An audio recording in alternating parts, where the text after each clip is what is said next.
না, নীতি আয়োগের বৈঠকে কণ্ঠরোধ করা হয়েছে মমতা বন্দ্যোপাধ্যায়, কণ্ঠরোধ করা হয়েছে দেশের বিরোধী শক্তির প্রতিনিধি। মমতা বন্দ্যোপাধ্যায় শুধু বাংলার প্রতি কেন্দ্রের বঞ্চনা তা নিয়ে তো বলছিলেন না। মমতা বন্দ্যোপাধ্যায় দেশের বিরোধী শক্তির একজন স্তম্ভ।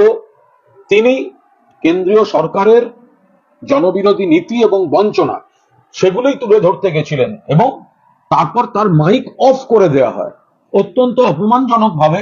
কণ্ঠরোধ, মমতা বন্দ্যোপাধ্যায়ের কণ্ঠরোধ, বাংলার কণ্ঠরোধ, প্রতিবাদের কণ্ঠরোধ, দেশনেত্রীর কণ্ঠরোধ।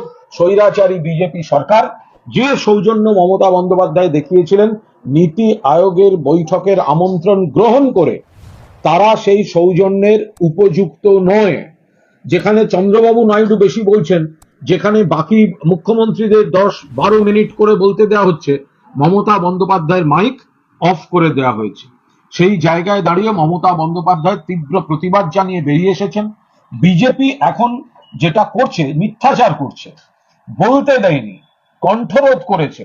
এই যে অবহেলা, উপেক্ষা, বঞ্চনা, মমতা বন্দ্যোপাধ্যায়ের ধারালো যুক্তি, তথ্য, পরিসংখ্যান তারা সামনে না আসতে দেওয়ার চেষ্টায় বন্ধ করে দিয়েছে মাইক, এবং তারপর থেকে ধারাবাহিকভাবে মিথ্যাচার করছেন বিজেপি নেতৃত্ব, যে তারা তাদের মতো করে বিভ্রান্তি ছড়াচ্ছেন। আসল ঘটনা হলো মমতা বন্দ্যোপাধ্যায়ের যে বাংলার প্রতি বঞ্চনা এবং দেশের যে আর্থিক পরিস্থিতিতে কেন্দ্রীয় সরকারের যে জনবিরোধী নীতি, বৈষম্যের নীতি, তাই নিয়ে যখন বলতে যাচ্ছিলেন তার মাইক অফ করে দেওয়া হয়। তার প্রতিবাদে মমতা বন্দ্যোপাধ্যায় বেরিয়ে এসেছেন এবং তিনি নিজেও এ ব্যাপারে সবিস্তারে ক্ষোভ প্রকাশ করেছেন।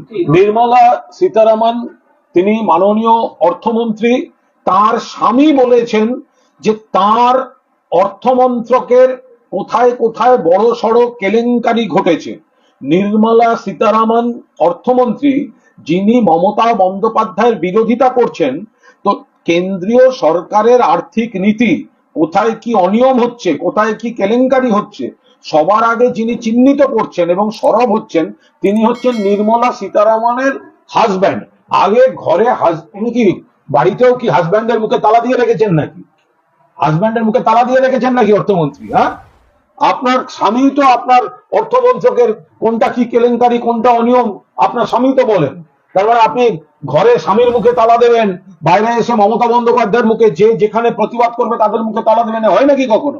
আমরা মাননীয় অর্থমন্ত্রীকে নিশ্চিতভাবে সম্মান করি, কিন্তু যেখানে তার স্বামী তার অর্থমন্ত্রক সম্পর্কে স্যাটিসফাইড নয়, তিনি আসছেন মমতা ব্যানার্জির ভুল ধরতে।